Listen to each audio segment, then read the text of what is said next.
ქართული ოცნება, რომ არჩევნების გაყალბებისთვის ემზადება, ამაზე ცენტრალური საარჩევნო კომისიის მიერ მიღებული სწორედ ეს დადგენილებაც მოწმობს, ვინაიდან CSCOM მიიღო გადაწყვეტილება, რომ კენჭისყრის უბანზე ყოფნის უფლების მქონე ნებისმიერ პირს აეკრძალება შეამოწმოს ამომრჩევლის პირადობის მოწმობა, რაც იმას ნიშნავს, რომ ფაქტობრივად ვეღარ დააკვირდებიან დამკვირვებლები არჩევნების მიმდინარეობის პროცესს და დამკვირვებლები ვეღარ დაადგენენ იმას, მივიდა თუ არა საკუთარი პირადობის მოწმობით ამომრჩეველი უბანზე.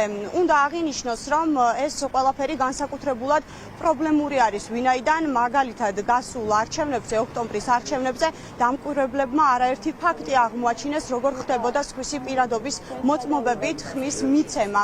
გარდა ამისა, შესაძლებელი იქნება, რომ ნებისმიერი პირი სხვისი პირადობით მივიდეს არჩევნებზე ისე, რომ ამომრჩევლებმა დამკვირვებლებმა ვეღარ შეამოწმონ ეს ყველაფერი და ეს ბუნებრივია ზრდის კარუსელის დაატრიალების რისკებს. ოქტომბრის არჩევნებზე სხვისი პირადობის მოწმობით ხმის მიცემის არაერთი ფაქტი გამოვლინდა. როგორც ჩანს, ეს მტკიცებულებები ქართული ოცნებისთვის დიდ პრობლემებს წარმოადგენს და როგორც ჩანს, მომავალ არჩევნებზეც იგივე ქმედებების განხორციელებას აპირებს ქართული ოცნება და ცენტრალური საარჩევნო კომისია და სავარაუდოდ სწორედ ამით შეიძლება იყოს ახსნილი ის ცვლილებები, რომელიც გიორგი კალანდარიშვილმა შეიტანა ცენტრალური საარჩევნო კომისიის დადგენილებაში.